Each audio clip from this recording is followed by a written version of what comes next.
জিনিসের দিকে মুখ ফিরানো। সালাতের অর্থ হচ্ছে নিকটবর্তী হওয়া, মুখ ঘুরানো, মুতাওয়াজ্জা হওয়া।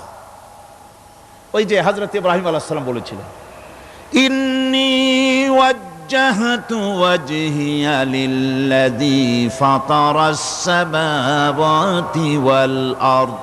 জানেন আপনারা?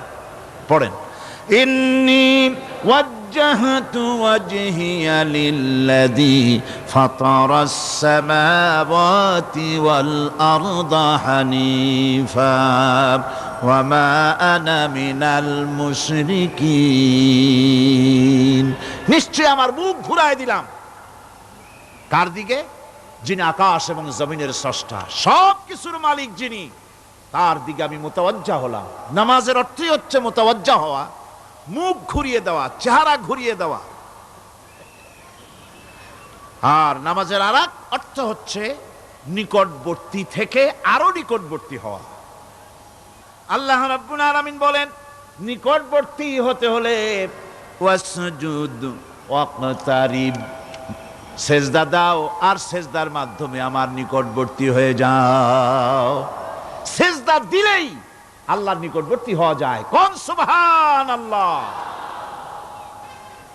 সাহাবী, আল্লাহর নবীর সাহাবী প্রশ্ন করেছেন, নবীজি, বান্দা কখন আল্লাহর নিকটবর্তী হয়ে যায়? নবীজি বলেছেন, বান্দা যখন সেজদা দেয় তখন আল্লাহর বান্দার মাঝে কোনো হিজাব থাকে না, একদম আল্লাহ পাকের নিকটবর্তী হয়ে যায় বান্দা যখন সেজদায় পড়ে যায়। সুতরাং নামাজ হচ্ছে নিকটবর্তী হওয়া, সালাত এটা হচ্ছে নিকটবর্তী হওয়া। নামাজ ফরজ হওয়ার কারণ হচ্ছে এই যে মানুষ আল্লাহর বান্দা বা গোলাম হিসেবে সৃষ্টি হয়েছে, তাই একমুখী হয়ে রবের বন্দিগি করা এটা হচ্ছে তার স্বাভাবিক একটা প্রকৃতি। আল্লাহ রাব্বুল আলামিন এই প্রকৃতির দাবি মিটাবার জন্যই নামাজের ব্যবস্থা করেছেন। মানুষের ফিতরাত, মানুষের নেচার, মানুষের ফিতরাত হচ্ছে এই যে কারো না কারো কাছে মাথা নত করা, হাত জোড় করা, মাথা নত করা, সার্বভৌমত্বের মালিক কাউকে মনে করা। হাত জোড় করতে হলে, মাথা নত করতে হলে, সার্বভৌমত্বের মালিক হিসেবে কাউকে গ্রহণ করতে হলে আল্লাহর বিকল্প কেউ আছে নাকি? ইসলামের মূল দাওয়াতটা হলো ফিতরাত অনুযায়ী দাওয়াত দেওয়া হয়েছে, মানুষ যেন মাথা নত করে, গোলামি করে। এজন্য আল্লাহ রাব্বুল আলামিন বলেছেন যে আমি মানুষ এবং জিনকে সৃষ্টি করেছি, তার কারণটাই হলো মা খালাকতুল জিন্না ওয়াল ইনসা ইল্লা লিয়াবুদুন। মানুষ আর জিন জাতিকে সৃষ্টি করা হয়েছে ইবাদতের জন্য, গোলামির জন্য। ইবাদত আর গোলামি এটাই করতে হবে, গোলামি করতে হবে, দাসত্ব করতে হবে। আর এই দাসত্ব, আল্লাহর আনুগত্যই গোলামির দাওয়াত দিয়েছেন দুনিয়ার সব নবীরা। কোন নবী বলেন নাই যে আমার গোলামি করো। কেউ বলেছেন? বলেন জোরে, কেউ বলেছেন? আল্লাহ পাক বলেন, ওয়ালাকাদ বা'আসনা ফি কুল্লি উম্মাতির রাসূলা আন ইবুদুল্লাহা ওয়াজতানিবুত তাগুত। প্রত্যেক জাতির জন্য আমি রাসূল প্রেরণ করেছি, তারা মানুষকে দাওয়াত দিয়েছেন এই কথা বলে যে এক আল্লাহর গোলামি করো, তিনি ছাড়া কোনো ইলাহ নাই, আইনদাতা নাই, বিধানদাতা নাই, তার গোলামি, তার সামনে মাথা নত করে দাও। নামাজ হচ্ছে তাওহীদের অবশ্যম্ভাবী এক বহির্প্রকাশ। তাওহীদের জন্য তাওহীদবাদী মানুষ যারা, তাদেরকে নামাজ আদায় করতেই হবে। আকীদা বিশ্বাসের দিক থেকে তাওহীদ যদি হয় পুরা দ্বীনের মূল উৎস, তাহলে আমলের দিক থেকে নামাজ হচ্ছে পুরা দ্বীনের মূল ভিত্তি। নামাজ হচ্ছে আমলের মূল ভিত্তি, এর বাস্তবায়ন ছাড়া দ্বীন পূর্ণ হয় না।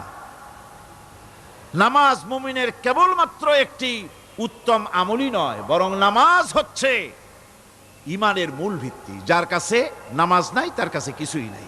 রাসূল করিম সাল্লাল্লাহু আলাইহি ওয়াসাল্লাম বলেছেন, যে নামাজ যে ব্যক্তি পড়ে না, আল্লাহ পাকের সাথে তার কোনো সম্পর্ক বাকি থাকে না। সুতরাং এই নামাজটা হচ্ছে এই যে একমাত্র একাগ্র চিত্তে আদবের সাথে আল্লাহর সামনে রুজু হয়ে যাওয়া। কোরআনে কারীম বলছি, মুনিবিনা ইলাইহি ওয়াত্তাকুহু ওয়াকিমুস সালাতা ওয়া লা তাকুনু মিনাল মুশরিকিন। তোমরা আল্লাহর দিকে রুজু হয়ে যাও এবং তাকে ভয় করে অন্যায় কাজ থেকে বিরত থাকো, আর নামাজ কায়েম করো, মুশরিকদের অন্তর্ভুক্ত হয়ে যেও না। নামাজ কায়েম করা, নামাজের আদেশ কোরআনে কারীমের মধ্যে আল্লাহ পাক বহু জায়গায় করেছেন। ঈমানের পর নামাজই হচ্ছে সবচেয়ে বড় জরুরি। একজন মানুষ ঈমান আনলো, যেমন কালকে একজন ঈমান এনেছে, ঈমান আনার সাথে সাথে তার প্রথম কাজ কি বলুন? বলেন, প্রথম কাজ কি? ফজরের নামাজের আগে একজন ইসলাম কবুল করলেন, তার প্রথম দায়িত্ব নামাজকে আদায় করে দেওয়া, ফজরের নামাজ পড়াম। জোহরের আগেই কেউ ঈমান আনলো, তার প্রথম দায়িত্ব জোহরের নামাজ আদায় করা। আসরের নামাজের আগে ঈমান এনেছে, তার প্রথম দায়িত্ব হলো আসরের নামাজ আদায় করা। তার মানে হলো ঈমান আনার পর একজন ঈমানদারের প্রথম দায়িত্ব হচ্ছে নামাজ। গুরুত্বপূর্ণ বিষয়, খুব ভালো করে শুনতে হবে, ইয়াদ রাখতে হবে প্রত্যেকটি মুসলমানের। এই নামাজ কি জিনিস, কেমনে আদায় করতে হবে, আদায় না করলে কি হবে, গুরুত্বপূর্ণ এই কথাগুলি প্রত্যেকের স্মরণ রাখতে হবে। কিয়ামতের দিন মানুষ যে জাহান্নামে যাবে, জাহান্নামের জন্য, জাহান্নামে যে সব কারণে যাবে তার মধ্যে বড় কারণ কালকে বলেছিলাম, দেখি মনে আছে নাকি? বড় কারণ কয়টা? কয়টা? আলহামদুলিল্লাহ মনে আছে। আল্লাহ রাব্বুল আলামিন বলেন, ইয়াতাসাআলুনা আনিল মুজরিমিন। কিয়ামতের দিন অপরাধীদেরকে জিজ্ঞেস করা হবে, মা সালাকাকুম ফি সাকার, জাহান্নামে কেন আসছো? জবাবে তারা বলবে, ক্বালু লাম নাকু মিনাল মুসাল্লিনা ওয়া লাম নাকু নুতঈমুল মিসকিন। নামাজ পড়ি নাই আর এতিম মিসকিনদের খেতে দেই নাই, এই কারণেই জাহান্নামে এসেছি। কল নাউযুবিল্লাহ। নামাজ যারা পড়বে না জাহান্নামে যেতে হবে। কোথায় যেতে হবে?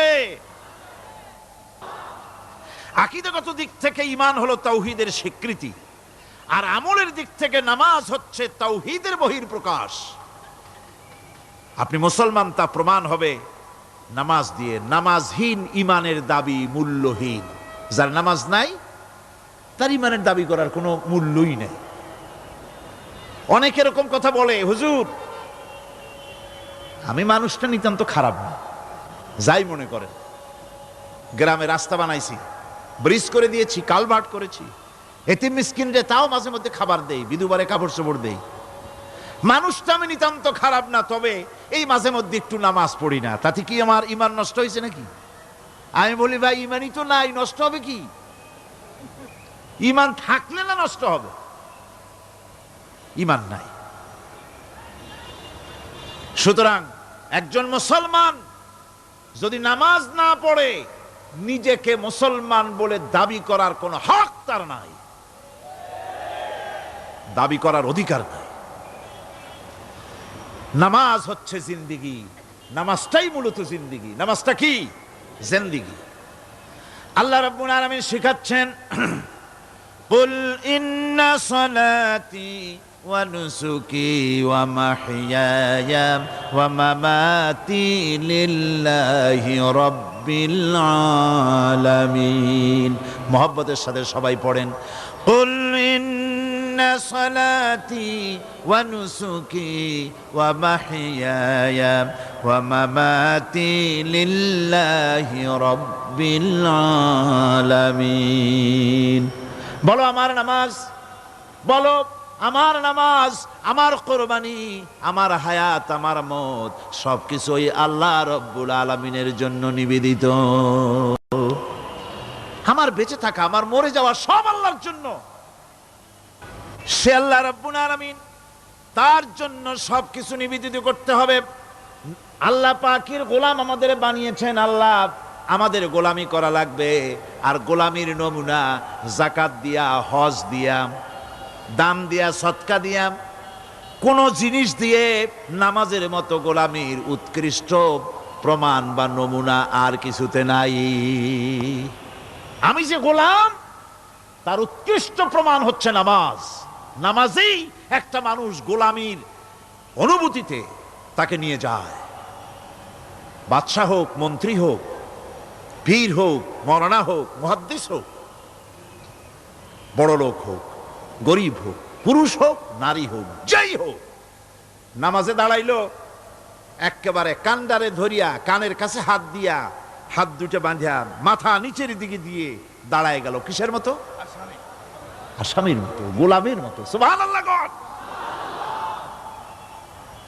এদিক ওদিক তাকাইতে পারবা না, চোখটা থাকবে সেজদা যেখানে দিবা সেখানে।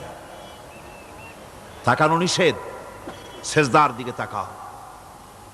এরপরে যখন রুকুতে গেলেন, গোলামের নমুনা হয়ে গেল। গোলামের এরকম মাথা নিচু করে থাকতে হয় প্রভুর সামনে। গেলেন রাজা, বাদশাহ, বড় লোক, সব অহংকার চূর্ণ হয়ে গেল। নাক আর কপাল দিয়া আমার মাবুদের দরবারে মাথাটা লাগাই দিলাম জমিনের উপরে। সুবহানাল্লাহ।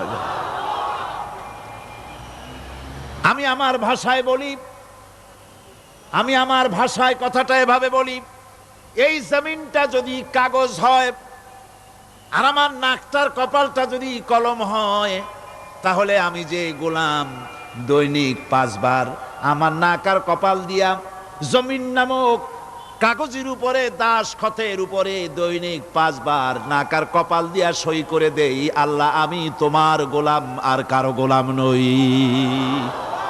আমি একমাত্র তোমার গোলাম। ঘুমের থেকে উঠে সেজদা দিয়া বলি, দুপুরের সময় কাজ ফালাইয়া আর একবার বলি, বিকেল আসার আগেই আসরে আর একবার বলি, দিন যখন শেষ হয় আর একবার বলি, রাতে যখন শুতে যাই আর একবার সেজদা দিয়া ঘোষণা করি, মাবুদ আমি তোমার গোলাম। সুবহানাল্লাহ। নামাজ হচ্ছে ইসলামের গণ্ডির মধ্যে প্রবেশের প্রমাণ। কোরআনে কারীম বলছে, ফাইন তাবু ওয়া আকামুস সালাতা ওয়া আতাউজ যাকাতা ফাইখওয়ানুকুম ফিদ্দীন।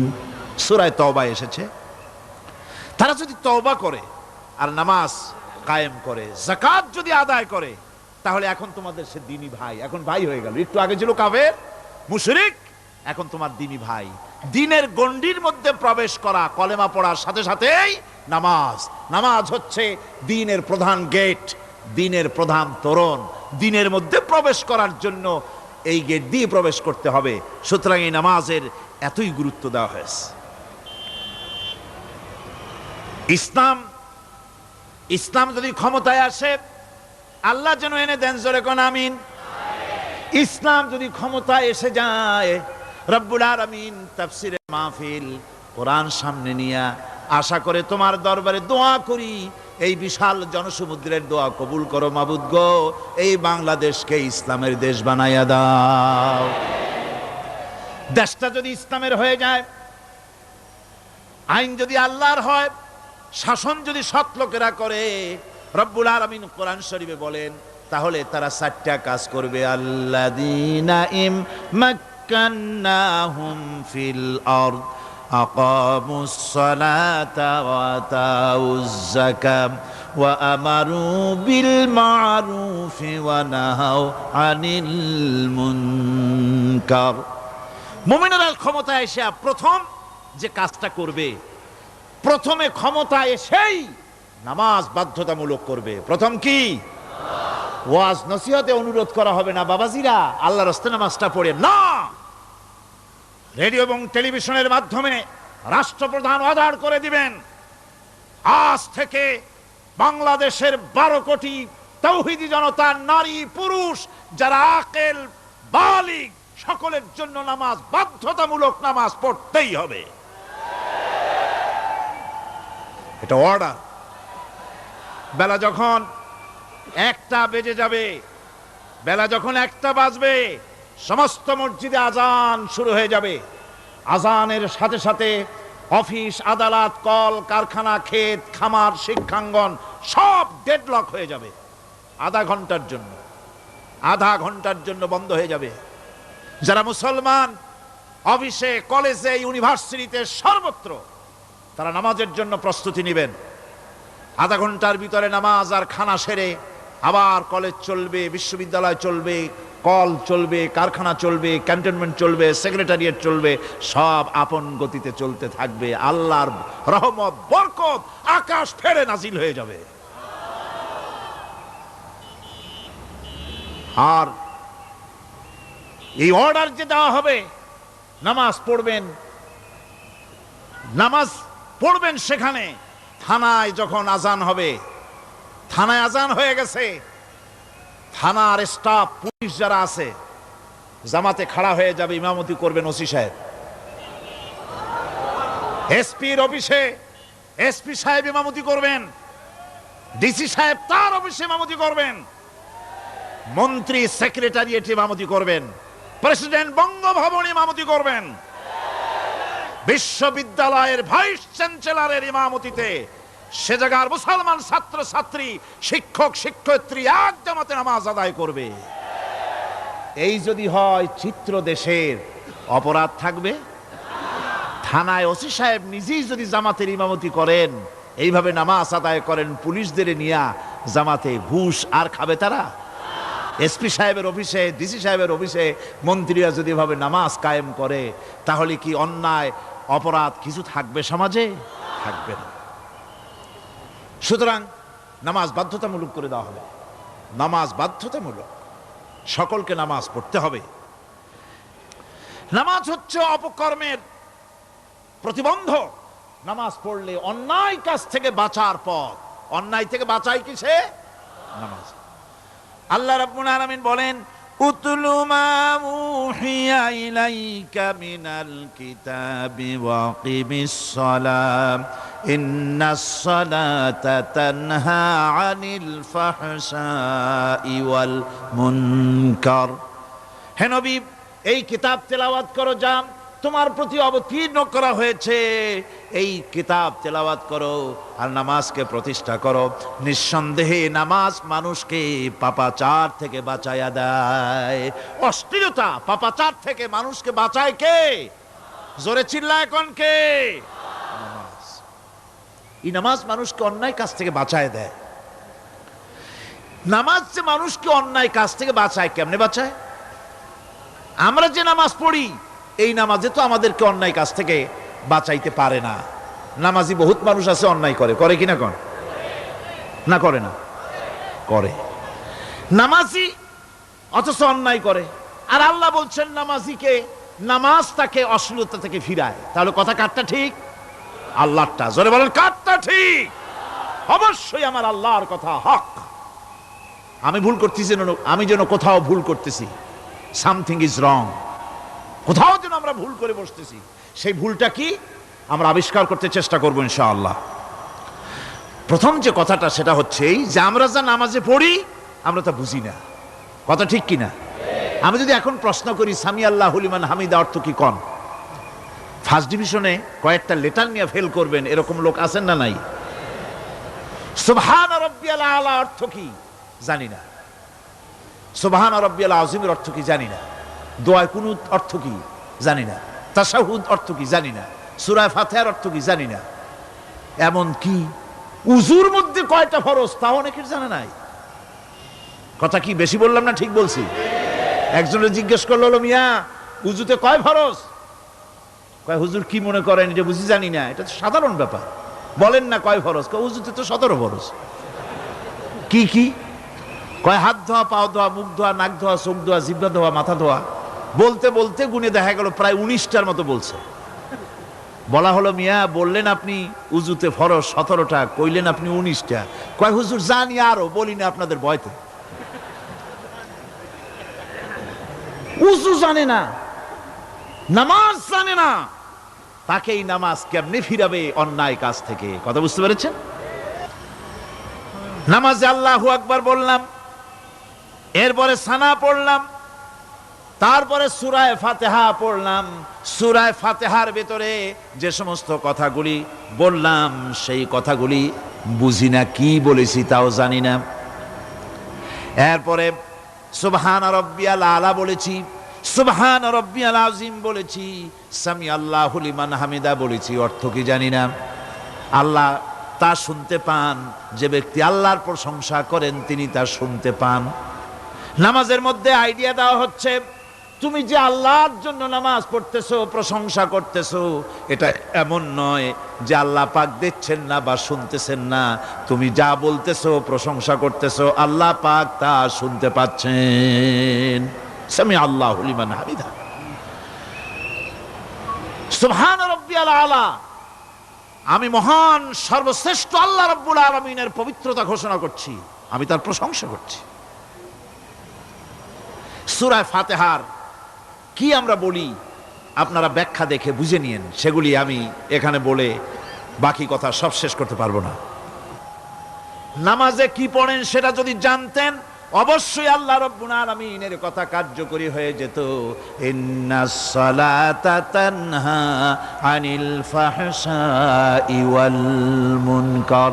নামাজ মানুষকে পাপের কাজ, অশ্লীলতা থেকে ফিরাতে পারে।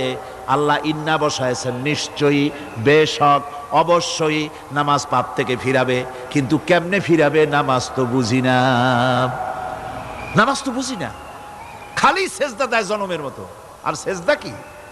নামাজে যদি দেখে ইমাম দেরি করতেছে, আত্তাহিয়াত পড়তে দেরি হয়ে যাচ্ছে, পিছন থেকে সিগন্যাল মারে, ঠিক কিনা? বেয়াদব, বেয়াদব।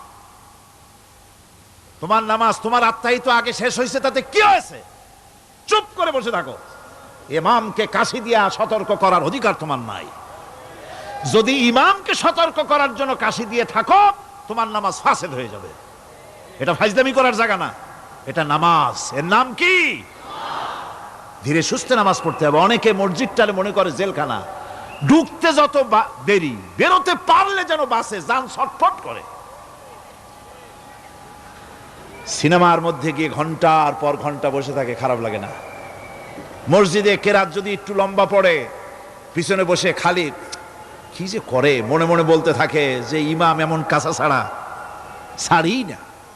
আর গান যখন শোনে, শুনতেই থাকে, কত মজা, ঘুম আসে না। নাউযুবিল্লাহ। সুতরাং নামাজে কি পড়েন সেটা আপনাকে বুঝতে হবে। সঠিকভাবে নামাজ পড়ার পরও যদি কোনো মানুষের সঠিকভাবে, ভালো করে শোনেন, সঠিকভাবে নামাজ পড়ার পরেও যদি কোনো মানুষ পাপের থেকে না ফেরে, তাহলে বুঝতে হবে একথা, পানি আর সাবান দিয়া কাপড় ধুলে কাপড়ের ময়লা যাবে, কিন্তু পানি আর সাবান দিয়া কয়লা জনমের মতো ধুইলেও কয়লার ময়লা যাবে না। কথা বুঝে আসছে? এর থেকে আর উত্তম দৃষ্টান্ত আমার কাছে নাই। নামাজ পড়ার পরেও যদি চরিত্র ভালো না হয়, বুঝতে হবে নামাজ হচ্ছে না, কাঙ্ক্ষিত মানের নামাজ আদায় হচ্ছে না। আল্লাহর নবী বলেছেন, যার নামাজ পাপ কাজ হতে ফিরাতে পারলো না, তার নামাজ নামাজি নয়। আবার শুনুন, রাসূল বলছেন, যার নামাজ তাকে পাপের কাজ থেকে ফিরাতে পারলো না, তার নামাজ নামাজ নয়। ওইটা নামাজ হয় নাই, যার জন্য তার পাপ থেকে তারে ফিরাইতে পারছে না। আর কিয়ামতের দিন বেনামাজিরা সবচাইতে বেশি অপমানিত হবে। সবচাইতে বেশি অপমানিত হবে কারা? বেনামাজিরা। কিভাবে? ইয়াউমা ইউকশাফু আন সাকিন ওয়া ইউদআউনা ইলাস সুজুদি ফালা ইস্তাতিউন। সেদিন কঠিন সময়, আল্লাহ রাব্বুল আলামিন লোকদেরকে সিজদা করার জন্য বলবেন, কিন্তু যারা বেনামাজি ছিল দুনিয়ায়, তারা সিজদা দিতে পারবে না। বলেন নাউযুবিল্লাহ। অবস্থাটা কি হবে? খাশিআতান আবসারুহুম তারহাকুহুম যিল্লাহ তাদের দৃষ্টি নিচু হবে, লাঞ্ছনা এবং অপমান তাদের উপরে চেপে বসবে, সেজদা দিতে পারবে না। আল্লাহ আমাদেরকে ক্ষমা করুন। কিয়ামতের দিন হযরত আদম আলাইহিস সালাম থেকে শুরু করে পৃথিবীর সমস্ত মানুষের সামনে আল্লাহ রাব্বুল আলামিন সেজদা করার জন্য অর্ডার করবেন। যারা নাকি বেনামাজি, ওরা আল্লাহর দরবারে সেদিন সেজদা দিতে পারবে না, লাঞ্ছিত অপমানিত হবে।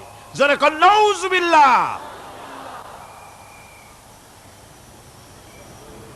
নামাজ, মুমিনের নামাজ একরকম, মুনাফিকের নামাজ হলো আর এক রকম। মুনাফিকরাও নামাজ পড়ে, পড়ে কিনা কন? মুনাফিকেরাও নামাজ পড়ে। মুনাফিকেরা যখন নামাজ পড়তে যায়, আল্লাহ রাব্বুল আলামিন বলতেছেন, ওয়া ইযা কামু ইলাস সালাতি কামু কুসালা। মুনাফিকেরা যখন নামাজ পড়তে দাঁড়ায়, নামাজে আসে ঠিক তারা, কিন্তু নামাজের জন্য দাঁড়ায় খুব শৈথিল্য ভারে, শৈথিল্য ভাবে দাঁড়ায়, কাহিলি সুস্তি, এ জায়গা চুলকায়, পায়জামা ধরে টান দেয়, টুপিটা ঘুরে আয়, এদিক ওদিক তাকায়। মুনাফিকের নামাজ দেখলেই ঠিক পাওয়া যায় যে বেটা মুনাফিক। এইভাবে সে দাঁড়ায়। তার নামাজটা কি জন্য? ইউরাউনান নাসা ওয়া লা ইয়াযকুরুনাল্লাহা ইল্লা কালিলা। তাদের নামাজ হচ্ছে মানুষকে দেখাবার নামাজ। নাউযুবিল্লাহ। এখন দেখবেন এই মৌসুম আসছে, নামাজের মৌসুম, বেনামাজিদের নামাজের মৌসুম। জনসভা হচ্ছে, নির্বাচন আসতেছে, নামাজে রক্ত হয়ে গেছে, তাড়াতাড়ি আজান হয়ে গেল। টুপি না থাকলে রুমাল একটা মাথায় দিল, উজু আছে কি না আছে, আল্লাহু আকবার, যা আছে কপালে হয়ে যাক। মানুষকে দেখাবার জন্য এরা নামাজ পড়ে। এরা আল্লাহর শরণার্থে নামাজ খুব কম লোকই করে। এরা হচ্ছে মুনাফিক। দুনিয়া এবং আখিরাতে কল্যাণের জন্য একমাত্র মাধ্যম হচ্ছে নামাজ। দুনিয়াও যদি কল্যাণ চাই, আখিরাতেও যদি কল্যাণ চাই, তাহলে এর জন্য কি করতে হবে? কি করতে হবে? আমার কথা নয়, আল্লাহ রাব্বুল আলামিনের কথা শুনুন। রব্বুল আলামিন বলেন, ক্বাদ আফলাহাল মুমিনুন আল্লাযীনা হুম ফি সালাতিহিম খাশিউন ওয়াল্লাযীনা হুম লিয-যাকাতি ফাঈলুন ওয়াল্লাযীনা হুম লিফুরুজিহিম হাফিজুন। নিশ্চিতভাবে সেই সব মুমিন কল্যাণ লাভ করবে, নিশ্চিতভাবে। তারা হচ্ছে ওই সব লোক যারা নিজেদের নামাজ ভীতি মিশ্রিত, বিনয় ভাবে, ভীতি মিশ্রিত অবস্থায় বিনয়ের সাথে যারা নামাজ আদায় করে, যারা বেহুদা কাজ থেকে বিরত থাকে, যারা যাকাতের পন্থায় কর্মতৎপর হয়, আর যারা নিজের লজ্জাস্থানকে হেফাজত করে। এরপরে আল্লাহ পাক বলেন, ওয়াল্লাযীনা হুম লিআমানাতিহিম ওয়া আহদিহিম রাউন ওয়াল্লাযীনা আলা সালাওয়াতিহিম ইউহাফিজুন ওয়াল্লাযীনা আলা সালাতিহিম হাফিজুন। আর যারা তাদের আমানতকে পূর্ণ করে, আমানত এবং তাদের ওয়াদা চুক্তি পূর্ণ করে, এবং যারা নিজেদের নামাজ সমূহকে পূর্ণভাবে হক আদায় করে নামাজ পড়ে, নামাজের যারা হেফাজত করে, এরা কারা? এরা হচ্ছে উলাইকা হুমুল ওয়ারিসুন আল্লাযীনা ইয়ারিসুনাল ফিরদাউসা হুম ফিহা খালিদুন। এরা হচ্ছে সেই সব লোক, এরা উত্তরাধিকার হচ্ছে জান্নাতের উত্তরাধিকার, জান্নাতুল ফিরদাউসে আল্লাহ রাব্বুল আলামিন এই গুণ বিশিষ্ট লোকদের জন্য জায়গা করে দিবেন। জোরে কোন সুবহানাল্লাহ।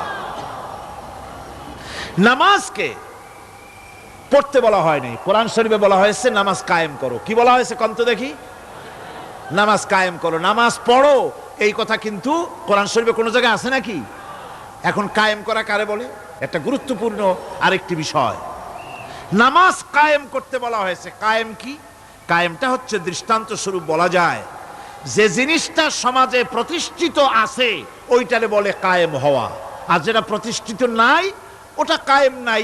কায়েম মানেই হলো প্রতিষ্ঠিত থাকা। যেমন আমাদের দেশে, আমাদের সমাজে নারী পুরুষ শিশু বৃদ্ধ সকলেই কাপড় পরা, শাড়ি পরা, লুঙ্গি পরা, এই কাপড় পরাটা কায়েম আছে, প্রতিষ্ঠিত আছে না নাই? যার কারণে কাপড় পরা সমাজে কায়েম আছে বলে উলঙ্গ মানুষ সমাজে খুঁজে পাওয়া যায় না, পাগল ছাড়া, ঠিক কিনা? একটা বাচ্চাকেও যদি উলঙ্গ হতে বলেন এখানে, 5 বছর 6 বছরের একটা বাচ্চাকেও, সে কিন্তু রাজি হবে না, ঠিক কিনা?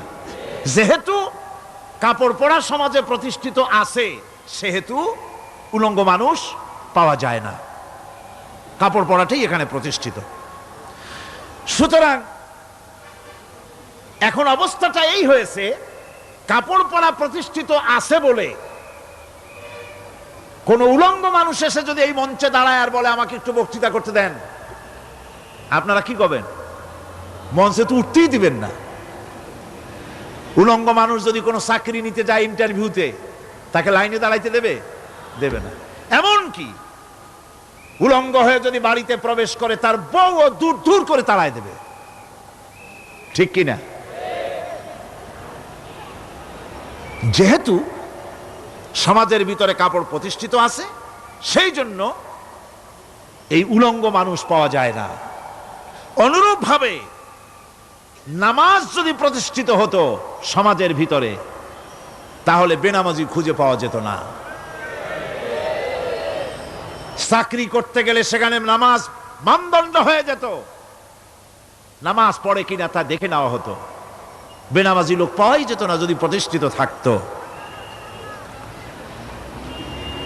প্রথম প্রশ্নই হতো তুমি নামাজ পড়ো কিনা। ইলেকশনে যদি একজন উলঙ্গ মানুষ এসে দাঁড়ায়, ভাইরা এবার আমার বোতল মার্কা বাক্স, উলঙ্গ মানুষ এসে ভোটে দাঁড়াইছে, আপনারা ভোট দিবেন? দিবেন। ওইটা কাপড় প্রতিষ্ঠিত আছে বলে, লুঙ্গি প্রতিষ্ঠিত সমাজে আছে বলে উলঙ্গ মানুষকে আপনি ভোট দিবেন না। নামাজ যদি প্রতিষ্ঠিত থাকতো সমাজে, বেনামাজি মানুষ যদি এসে মঞ্চে দাঁড়ায়া যতই বলতো আমি ক্ষমতায় গেলে এই করব সেই করব, নামাজ প্রতিষ্ঠিত থাকলে পরে এই বেনামাজিরে কেউ ভোট দিত না। নামাজ যদি প্রতিষ্ঠিত থাকতো, তাহলে অফিসের অফিসার তো দূরের কথা, বেনামাজি অফিসের ঝাড়ুদারের চাকরিও তার কিসমতে জুটতো না, যদি নামাজ প্রতিষ্ঠিত থাকতো। এর নাম হলো নামাজ কায়েম হওয়া। নামাজ কায়েম থাকলে এই অবস্থার সৃষ্টি হতো। এই জন্য আল্লাহ পাক বলেছেন নামাজকে কায়েম করতে হবে। নামাজ হবে সব ভালো কাজের মানদণ্ড। সমস্ত ভালো কাজের মানদণ্ড কি? নামাজ। নামাজ আমাদেরকে বড় রকমের শিক্ষা দেয়। কি শিক্ষা দেয়? নামাজ আমাদের শিখায় ঐক্য আর ভ্রাতৃত্ব। ভ্রাতৃত্বের আর ঐক্যের শিক্ষা দেয়। এক নেতার আনুগত্য করা শিখায়। জামাত যত বড় হোক, ইমাম হবে কয়জন? একজন ইমাম হবে। আর এই ইমাম মানে কি? নেতা। ইমাম মানে কি? নেতা নির্বাচন শিখায় নামাজে। নেতা নির্বাচন কে শিখায়? নামাজ শিখায়। বোঝেন খুব ভালো করে। কিভাবে? মনে করুন চট্টগ্রাম শাহী মসজিদে ইমাম প্রয়োজন। এখন সেই ইমাম নেওয়ার জন্য ইন্টারভিউ কল করা হলো, বিজ্ঞাপন দেওয়া হলো পত্রিকায়। অনেক আলেম আসলেন। ইন্টারভিউ বোর্ডে যারা বসলেন, তারা ইন্টারভিউটা কিভাবে নেবেন? যার মাথার চুল লম্বা বেশি তার ইমামতি দেওয়া হবে। যার লুঙ্গিটা পায়ের গিরার তলে তারে দেওয়া হবে। যার মোষটা মুখের মধ্যে গিয়া ঢুকছে, হাসি দিলে বুঝাই যায় না হাসে না কান্দে, তারে দিবে। দাড়িগুলা কামাইছে তারে দেবে। সিগারেট খায়, বা অবশ্য চট্টগ্রাম আর সিলেটে সিগারেটের ফতোয়া ভিন্ন রকম।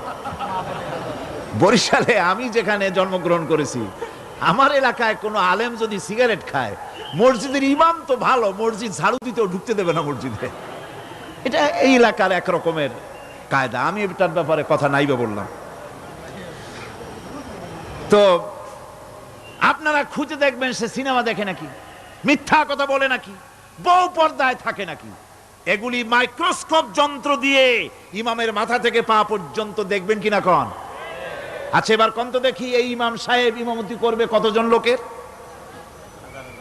500, 1000। শাহী মসজিদে ধরেন 5000 লোক হইল। 5000 লোক, 5000 লোকের ইমাম নির্বাচনের সময় পা থেকে শুরু করে মাথা পর্যন্ত দেখেন, এমনকি বউ পর্যন্ত।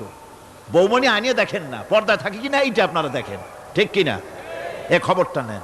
5,000 লোকের একটা ইমাম বানাতে গিয়ে মাইক্রোস্কোপ যন্ত্র দিয়ে দেখেন মোষ কেমন, দাড়ি কেমন, চুল কেমন, পাও কেমন, হাত কেমন, হাতে নখ লম্বা কিনা, দাঁতে ছাতা কিনা, বউ পর্দায় থাকে কিনা, মিথ্যা কথা কয় কিনা, এত দেখেন।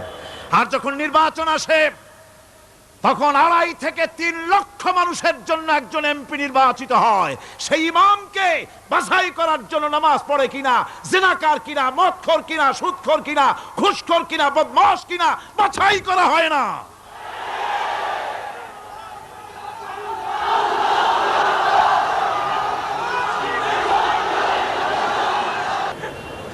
নামাজ আমাদেরকে এটা শিখায় ইমাম কেমনে বানাইতে হবে। কোন সুবহানাল্লাহ। নামাজ ঐক্য শিখায়, নামাজ ভ্রাতৃত্ব শিখায়, নামাজ পারস্পরিক মহব্বত শিখায়, নামাজ নেতা কেমন হওয়া উচিত, নেতা নির্বাচন শিখায়।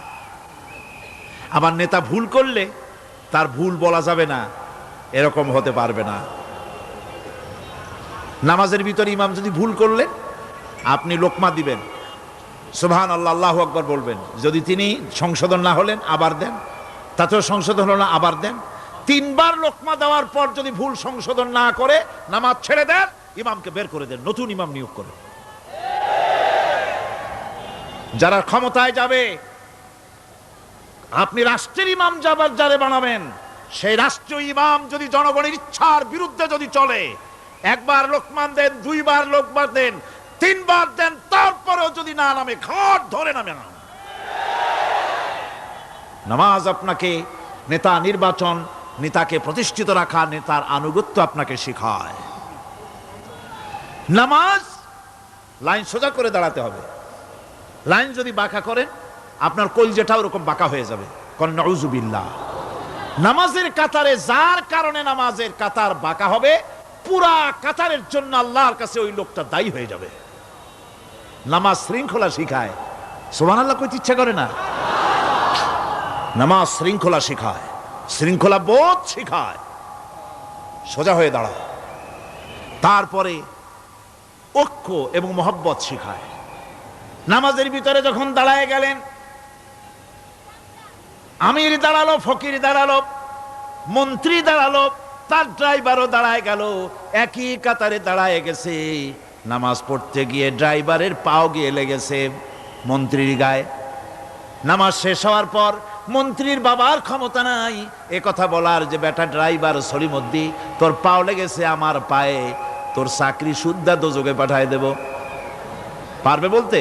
পারবে না। মিয়া মন্ত্রী সাহেব, এটা তোমার সেক্রেটারিয়েট না, এটা আল্লাহর ঘর। এটা কার ঘর? এক হি সাপ মে খড়ে হো গয়ে মাহমুদ ও আয়াজ, এক হি সাপ মে খড়ে হো গয়ে महमूद आयाज, न कोई बंदा रहा न कोई बंदा नवाज। একই কাতারে দাঁড়িয়ে গেছে সম্রাট মাহমুদ আর চাকর আয়াজ। এখন সম্রাট মাহমুদও নাই, চাকর আয়াজও নাই, সম্রাট আর চাকর দুজনই আল্লাহ পাকের গোলাম হয়ে গিয়েছে। তুমি মসজিদে এসেছো, তুমি আল্লাহর গোলাম। কার গোলাম? আল্লাহ পাকের গোলাম। এই জিনিস শিখায় নামাজ। নামাজ শিখায় মানুষকে পাঞ্চুয়ালিটি, নিয়মানুবর্তিতা, সময়ের জ্ঞান শিখায় নামাজ। নামাজ মানুষকে কি শিখায়? আল্লাহ রাব্বুল আলামিন বলছেন, ইন্নাস সালাতা কানাত আলাল মুমিনিনা কিতাবাম মাওকুতা। নিঃসন্দেহে নামাজ মুমিনদের নিয়মানুবর্তিতার সাথে ফরজ করা হয়েছে, তাদের উপরে নিয়মানুবর্তিতার উপরেই, সময়ের উপরে নামাজকে ফরজ করা হয়েছে। আপনার আন্দাজ মতো আপনি পড়তে পারবেন না, সময় মতো পড়তে হবে, আউয়াল ওয়াক্তে পড়তে হবে। আমার দেশের মসজিদগুলিতে ফজরের নামাজ পড়া হয় এমন সময় পূর্ব দিক ফর্সা হয়ে যায়। ইমাম সাহেব যদি ভুল করেন, নামাজ যদি দোহরাতে যান, তাহলে সূর্য উদয় হয়ে যাবে, এমন অবস্থা। নামাজ এত দেরিতে পড়া হয়। প্রত্যেক ওয়াক্তের নামাজ আউয়াল ওয়াক্তে পড়ার জন্য রাসূল সাল্লাল্লাহু আলাইহি ওয়াসাল্লাম তাগিদ করেছেন। সময়ের দিকে লক্ষ্য রাখতে বলা হয়েছে। যেই জাতির, লক্ষ্য করুন, যে জাতির দৈনিক 5 বার টাইমলি অক্ত মতো সময় মতো নামাজ আদায় করতে হয়। দুর্ভাগ্যজনক সত্য, সেই জাতির কাছে সময়ের কোনো দাম নাই। সময়ের দাম নাই। 9টার গাড়ি কয়টায় আসবে? 9টার গাড়ি কয়টায় আসবে? একদিন দেখা গেল সত্যি 9টার সময় এসে গেছে। যাত্রীরা বলছে মাশাআল্লাহ, অন্তত একটা দিন তো 9টার সময় আসলো। স্টেশন মাস্টার বলছে না, খুশি হওয়ার কারণ নাই, আজকের না, এটা গতকালকেরটা। আমার আমেরিকার সফরের সময়, যে বাড়িতে আমি আমেরিকায় থাকি, কুইন্স এলাকায়, নিউ ইয়র্ক সিটিতে, সে বাড়িওয়ালা চাকরি করে। সে আমাকে বলল 10টি বছর আমি একটা ট্রেনে যাতায়াত করি। সে বলছে রাত 3:45 ট্রেনটা আসে, ওই ট্রেনে চড়ে সে তার কর্মস্থলে যায়। বলল 10টা বছর আমি এখানে আছি, 10 বছরের ভিতরে এই ট্রেনটা 1 মিনিটের জন্য এদিক ওদিক করলো না, ঠিক 3:45 এসে হাজির হয়ে গেছে। ঝড় হোক, বৃষ্টি হোক, স্নো পড়ুক, বরফ পড়ুক, টাইমলি চলতেছে। দুনিয়ায় ভিন্ন জাতিরা যে উন্নতি করে, তার পেছনে সময়ের জ্ঞান তাদের অনেক বেশি আমাদের থেকে। কথা ঠিক কিনা? আমাদের সময়ের জ্ঞান নাই, সময়ের কোনো মূল্য আমরা দেই না। 2টার সময় মিটিং হবে, মন্ত্রী সাহেব আসেন 5টার সময়, ঠিক কিনা? বক্তৃতার জন্য সময় দেওয়া হয়েছে 20 মিনিট, নাহমাদু ওয়া নুসাল্লি আলা কইয়া সুর দিয়া 35 মিনিট গেছে নাহমাদু কইতে কইতে। সময় 20 মিনিট, তা তার মনেই নেই। এই যে সময়ের জ্ঞান নাই, এটা ব্যর্থতা। নামাজ মানুষকে সময়ের জ্ঞান শিখায়। কোন আলহামদুলিল্লাহ। এই সময়ের জ্ঞান আমাদেরকে শিখতে হবে। এবার আমি আপনাদের সামনে বলতে চাই, আল্লাহর নবী জনাবে মুহাম্মদ রাসূলুল্লাহ সাল্লাল্লাহু আলাইহি ওয়াসাল্লাম নামাজের ব্যাপারে কি বলছেন। এতক্ষণ তো আল্লাহর কথা শোনালাম, কার কথা শোনাইছে? আমার আল্লাহর নবী বলেন, নবীকে প্রশ্ন করা হলো, ইয়া রাসূলুল্লাহ আইয়ু শাইইন আহাব্বু ইনদাল্লাহি ফিল ইসলাম, ইসলামের মধ্যে আল্লাহর কাছে কোন জিনিসটা বেশি প্রিয়? আল্লাহর কাছে ইসলামের কোন জিনিসটা বেশি প্রিয়? হুজুর বললেন, as-সালাতু লিওয়াক্তিহা, মান তারাকা সালাতান ফালা দীন লাহু ওয়াস-সালাতু ইমাদুদ্দিন। আল্লাহর কাছে সবচাইতে বেশি প্রিয় হচ্ছে নামাজ। সবচাইতে প্রিয় কি? নামাজ। ওয়াক্ত মতো নামাজ আদায় করা আল্লাহ পাকের বেশি প্রিয়। আর এই নামাজ হচ্ছে দ্বীনের খুঁটি। এটা দ্বীনের কি? খুঁটি। এই যে খুঁটিগুলো আছে, খুঁটিগুলো ফালাই দিলে তারপর আপনার এই প্যান্ডেল থাকবে? থাকবে না। বিল্ডিং এর পিলার ভেঙে দেন, বিল্ডিং টিকবে? ঘরের খুঁটিগুলি উড়ায় ফেলেন, ঘর টিকবে? টিকবে না। দ্বীনের খুঁটি হচ্ছে নামাজ। লা দীনা লিমান লা সালাতা লাহু, যার কাছে দ্বীন নাই, যার কাছে নামাজ নাই, তার কাছে কি নাই? দ্বীন নাই, ঈমান নাই।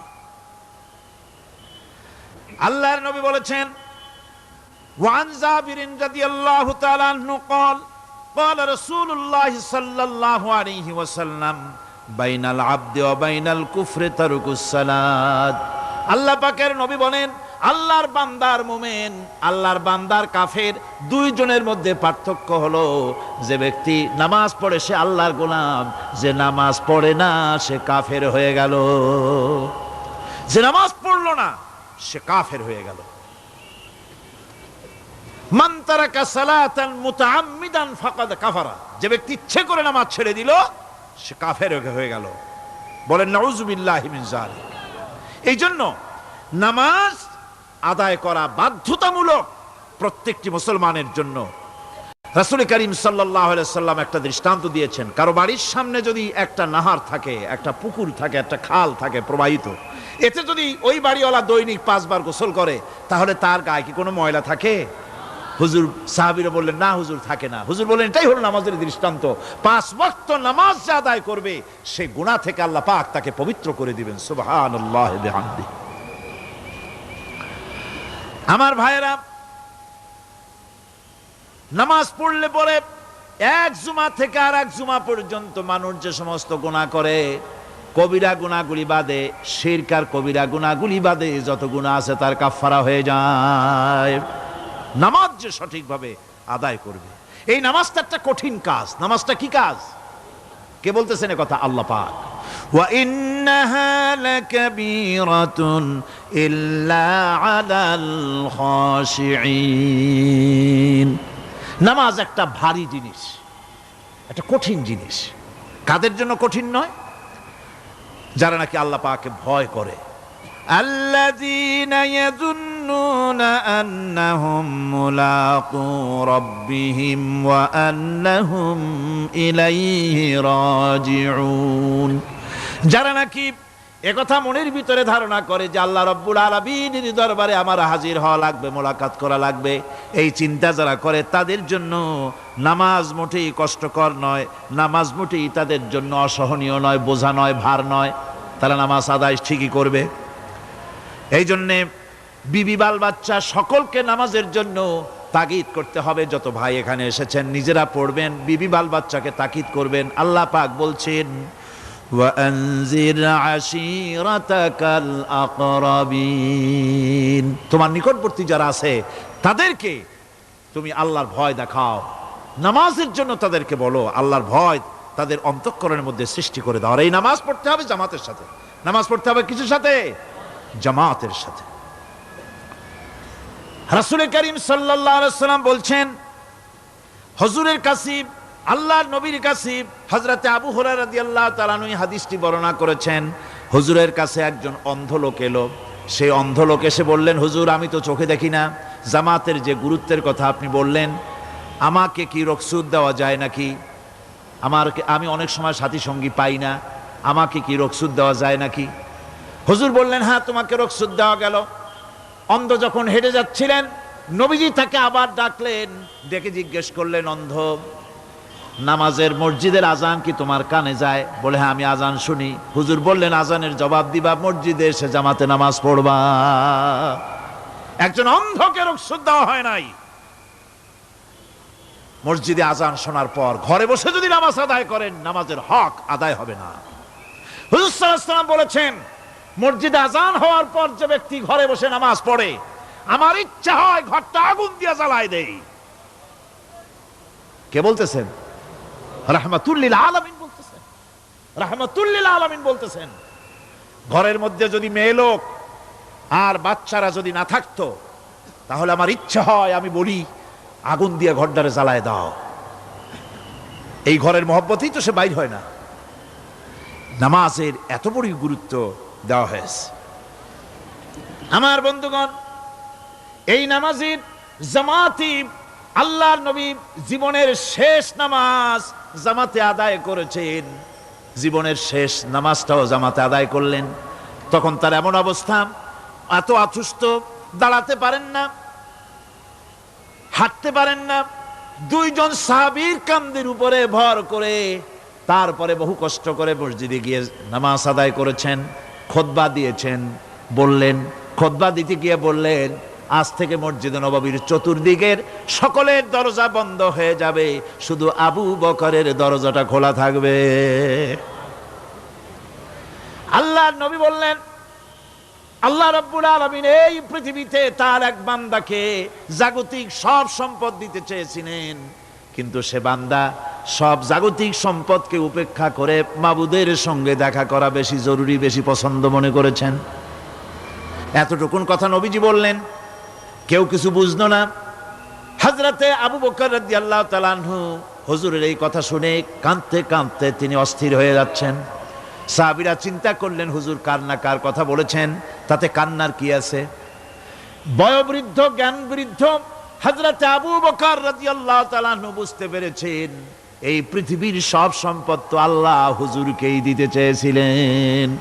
তিনি সমস্ত সম্পদকে উপেক্ষা করে তার মাবুদের সঙ্গে দেখা করার জন্য প্রস্তুতি নিয়েছেন। তার মানে হলো আল্লাহর নবীর বিদায় হয়ে যাবেন, আমরা নবী থেকে এতিম হয়ে যাব। নবীজি ঘরের মধ্যে প্রবেশ করলেন, প্রচন্ড জ্বর এলো। এই প্রচন্ড জ্বর নিয়ে তিনি শুয়ে আছেন, কখনো বেহুশ কখনো হুশ। এর মধ্যে সারা আজান হয়ে গেল। সাহাবীরা বহুক্ষণ অপেক্ষা করে হযরত আবু বকরের ইমামতিতে নামাজ শুরু করলেন। হুজুরের হুশ এলো, প্রশ্ন করলেন, আয়েশা রে এখন কোন সময়? হযরত আয়েশা বলেন, ইয়া রাসূলুল্লাহি মসজিদে নববীতে নামাজ শুরু হয়ে গেছে। সাহাবীরা অনেকক্ষণ অপেক্ষা করে আমার বাবার ইমামতিতে নামাজ পড়তেছে সবাই, কিন্তু সাহাবীরা কেঁদে কেঁদে নামাজের মধ্যেই কাঁদতে কাঁদতে অস্থির হয়ে যাচ্ছে। তাদের মনের ধারণা হয়েছে নবীজির পেছনে নামাজ পড়ার কিসমত থেকে তারা মাহরুম হয়ে গেল। নবীজি বলেন, আয়েশা দরজা খুলে দাও আর আমার মাথাটা একটু উঁচু করে ধরো, আমি একটু নামাজের দৃশ্যটা দেখি। দরজা খুলে দেওয়া হলো, নবীজির মাথা উঁচু করে ধরা হলো। নামাজের জামাতের দৃশ্য দেখে নবীজি আবার শুয়ে পড়লেন। হযরত মা আয়েশা লক্ষ্য করে দেখেন নবীজির দুই চোখের কোণা দিয়া পানি পড়তেছে। মা আয়েশা জিজ্ঞেস করেন, ইয়া রাসূলুল্লাহ, হে নামাজের দৃশ্য দেখে চোখে কেন পানি এলো? হুজুর বলেন, আয়েশা রে, এটা কোনো দুঃখের পানি নয়, এটা তৃপ্তির পানি। এই যে জামাত নামাজ পড়তেছে লোকেরা, এই জামাত কায়েমের জন্য তায়েফের ময়দানে অনেক রক্ত আমার ঝরেছে। উহুদের ময়দানে দান্দান মুবারক শহীদ হয়েছে, সাহাবায়ে কেরাম জীবন দিয়েছে। এই যে জামাত আমি দেখতে পেলাম, ভবিষ্যতের একটা ছবি যেন চোখে ধরা পড়লো। আমার মনে হলো কিয়ামত পর্যন্ত এই পৃথিবীতে আমার যত উম্মত আসবে তারা এইভাবে করে জামাতে নামাজ আদায় করবে। নবীজির মাথার কাছে মালাকুল মউত যখন এসে গেছেন, আমার ভাইরা, এই পৃথিবীতে যত নবীরা এসেছিলেন মৃত্যুর সময় সমস্ত নবীরা শেষ কথা যেটা বলেছেন, হাদিস, সমস্ত নবীরা উম্মতের জন্য মৃত্যুর মুহূর্তে শেষ কথা যেটা বলেছেন সেটা হলো আসসালাত, আসসালাত, নামাজ, নামাজ। আমার নবী যখন বিদায় হয়ে যান, বিদায় মুহূর্তে মেয়ের কথা বললেন না, কলিজার টুকরা নাতির কথা বললেন না, জামাইয়ের কথা বললেন না, স্ত্রীর কথা বললেন না, মৃত্যুর সময় শেষ কথা বললেন আসসালাত, আসসালাত ওয়া মা মালাকাত আইমানুকুম, নামাজ, নামাজ, আমার উম্মতেরা নামাজ, আমার উম্মতেরা নামাজ ছেড়ে দিও না, নামাজ। যেই নবী উম্মতের জন্য এত কাঁদলেন, নামাজের জন্য এত কথা বলে গেলেন, আল্লাহ রাব্বুল আলামিন নামাজের জন্য এত নির্দেশ করলেন, নবী ইন্তেকালের সময় নামাজের কথা বলে দিলেন, সেই মুসলমান আজ নামাজ আদায় করে না। নামাজ পড়ে তো নামাজ শুদ্ধ হয় না। হযরতে হুযায়ফা রাদিয়াল্লাহু তাআলা আনহু তিনি একবার ইয়েমেন সফর করেছিলেন, এক মসজিদে নামাজ পড়লেন। একজনকে তিনি নামাজ পড়তে দেখলেন, নামাজ পড়তে দেখে তিনি অপেক্ষা করলেন। লোকটার নামাজ হয়ে যাওয়ার পর তিনি প্রশ্ন করলেন, আল্লাহর বান্দা, তুমি কতদিন এরকমের নামাজ পড়তেছো? তিনি বললেন, প্রায় 40 বছর তো হবে আমি এরকম নামাজ পড়তেছি। হযরতে হুযায়ফা বলেন, তুমি কি আমারে চেনো? কয়, না, চিনি না। হযরত হুযায়ফা বললেন, আল্লাহর বান্দা শোনো, আমি হচ্ছি আল্লাহর নবী মুহাম্মদুর রাসূলুল্লাহ সাল্লাল্লাহু আলাইহি সাল্লামের সাহাবী হুযায়ফা। ও আল্লাহর বান্দা, তুমি যেভাবে নামাজ পড়েছো এই রকম যদি 40 বছর নামাজ পড়ে থাকো, আল্লাহর কসম করে বলি, নবীজি যে নামাজ শিখাইছেন তোমার সে নামাজ হয় নাই, রাসূলুল্লাহর নামাজ হয় নাই। নামাজ পড়লেই হবে না। রাসূলুল্লাহ বলেছেন, সাল্লু কামা রাআইতুমুনি উসাল্লি, নামাজ পড়ো সেইভাবে যেভাবে আমারে পড়তে দেখো। বিশ্বাস করুন ভাইরা, নামাজ যদি না হয়, হরতাল করিয়া, মিছিল করিয়া, বিক্ষোভ করিয়া, যে কোনো আন্দোলন করে ইসলামকে বিজয়ী করা যাবে না যতক্ষণ পর্যন্ত নামাজ সহি না হবে। নামাজ হচ্ছে ফাউন্ডেশন। নামাজ নাই, কিচ্ছু নাই। ঠুকঠাক করে 2টা সেজদা দিয়ে উঠে যাবেন, আপনার ইসলামী আন্দোলনের 4 পয়সার দাম নাই। নামাজ আগে, জিহাদের ময়দানেও নামাজ, যেখানে আছেন ওখানেই নামাজ পড়তে হবে, আর তা পড়তে হবে আদবের সাথে, মুহাব্বতের সাথে। আপনারা বিরক্ত হচ্ছেন না তো? হাদিস শরীফ থেকে শোনাচ্ছি, আল্লাহর নবী এক জিহাদ থেকে ফিরে এসেছেন, রাত কাটাচ্ছেন, শিবির তাবু গেড়েছেন, কয়েকজনকে পাহারার দায়িত্ব দিলেন রাতের বেলায় পাহারা দিতে। বাই রুটেশন, 2 জন ঘুমাবে, 2 জন পাহারা দেবে। 2 জনের ভাগ্যে পাহারা পড়লো রাত 12টার পরে, পাহারা দিতেছেন। 2 জনের একজন বলল, 2 জন জেগে না থেকে আমরা 1 জন ঘুমাই, 1 জন পাহারা দেই। কোনো অসুবিধা হলে আমার উঠায় দিও। বলে ঠিক আছে। একজন ঘুমায় গেল, একজন পাহারা দিতেছে। তিনি আবার মনে করলেন খামোখা দাঁড়ায় না থেকে সময়টা নামাজের মধ্যে কাটায় দেই। তিনি নামাজ পড়া শুরু করে দিলেন। দুশমন এসে গেছে। দুশমন দূরে দেখতেছে, একটা গাছের মতো দেখা যায়, অন্ধকারে মানুষ না গাছ বোঝার জন্য তীর নিক্ষেপ করলো। তীরটা এসে তার বাম হাতের ভিতরে বাহুতে ঢুকে গেল। নামাজ ছাড়লেন না। এরপরে দুশমন আর একটা তীর মারলো, সেই তীর তার ডান বাহুতে লেগে গেল। সাহাবী তাড়াতাড়ি রুকুতে গিয়ে নামাজ আদায় করলেন। আর ওই দুশমন বুঝতে পারলো যেটা মানুষ।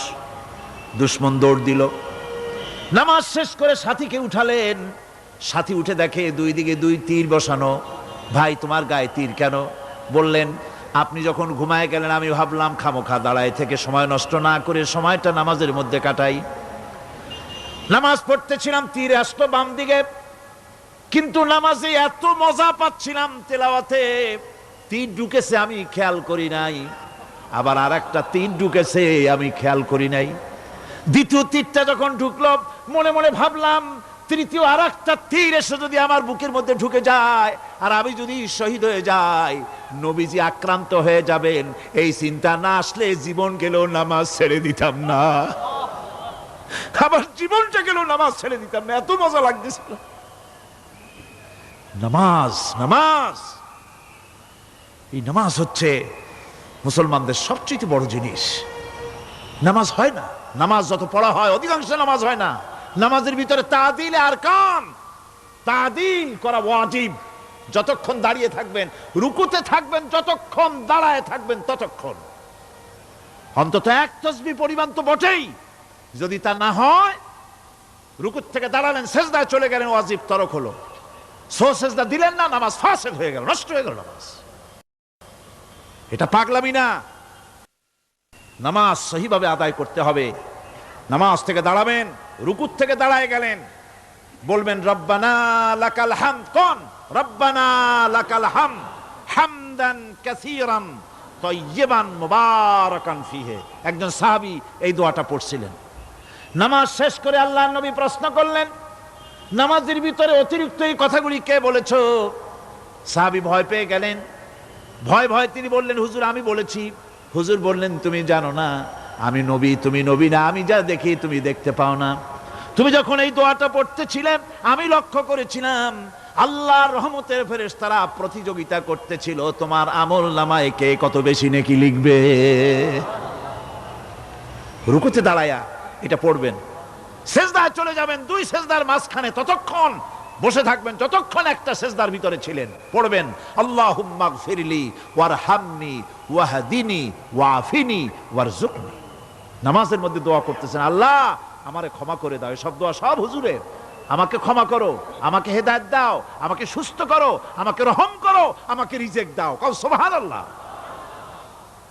নামাজের ভিতরে দোয়া কবুলের সময়, নামাজের সেজদার ভিতরে দোয়া কবুল হয়। এইভাবে করে রাসূল করিম সাল্লাল্লাহু আলাইহি ওয়াসাল্লামের নামাজটা কেমন হাক্কানি উলামাদের কাছ থেকে জেনে নেবেন। যেহেতু হুজুর বলেছেন সাল্লু কামা রাআইতুমুনি উসাল্লি, নামাজ পড়ো সেইভাবে যেভাবে আমাকে পড়তে দেখো। নামাজের ভিতরে একাগ্রতা লাগবে, ভালোবাসা লাগবে, ভয় লাগবে, মুহাব্বত লাগবে। পরিপূর্ণ সময় নিয়ে শান্তিপূর্ণভাবে নামাজ পড়তে হবে। আর যত তাড়াহুড়া সব হচ্ছে নামাজের মধ্যে, ঠিক কিনা ভাইরা? রাসূল করিম সাল্লাল্লাহু আলাইহি ওয়াসাল্লামের যে নামাজ, হুজুর যেভাবে নামাজ পড়েছেন হাদিসে যা পাওয়া যায়, হাদিসে বুখারীতে সব আছে, দেখে নেবেন, সেইভাবে নামাজটা আদায় করে নেবেন। কিয়ামতের দিন আল্লাহ রাব্বুল আলামিন সর্বপ্রথম বান্দাকে প্রশ্ন করবেন কি? বুখারী শরীফে এসেছে, আন আবি হুরায়রা রাদিয়াল্লাহু তাআলা قال سمعت رسول الله صلى الله عليه وسلم يقول إنما يحاسب به العبد يوم القيامة من عمله صلاته। বুখারী শরীফের হাদিস। আল্লাহ রাব্বুল আলামিনের নবী বলেন, হযরত আবু হুরায়রা হাদিস খানা বর্ণনা করেছেন, তিনি বলেন যে আমি রাসূলের মুখে শুনেছি কিয়ামতের দিন আল্লাহ রাব্বুল আলামিন সর্বপ্রথম তার বান্দার কাছে প্রশ্ন করবেন, বান্দা নামাজ আদায় করেছিলি কিনা? নামাজ সর্বপ্রথম প্রশ্ন। যেরকম সর্বপ্রথম প্রশ্নটা কি? নামাজ। এই নামাজ আপনার বাচ্চাদেরকে যখন 7 বছর বয়স হবে নামাজের হুকুম করবেন, 10 বছরে নামাজ না পড়লে প্রহার করতে বলা হয়েছে। নামাজের জন্য কড়াকড়ি করতে হবে। পুরুষ নারী মেয়েদের মাসের ভিতরে কখনো কখনো তাদের যে সমস্ত মাসলা মাসাইল আছে সেই অনুযায়ী কখনো তাদের ক্ষমা আছে, বাকি তাদের নামাজ পড়তে হবে। আর পুরুষের জন্য পাগল হয়ে যাওয়া, বেহুশ হয়ে যাওয়া ছাড়া নামাজ মাপ নাই, নামাজ পড়তেই হবে। এই যে নামাজ না হলে ঈমান থাকবে না, ঈমান নষ্ট হবে, কিয়ামতে জাহান্নামে যাওয়া লাগবে। এসব কথা শোনার পর আজকের তাফসীরুল কোরআন মাহফিলে আমরা কি ওয়াদা করতে পারি যে আমরা মালাকুল মউত যতক্ষণ পর্যন্ত আমাদের মাথার কাছে না আসবে নামাজ ছেড়ে দেব না? এই ওয়াদা কি করতে পারি?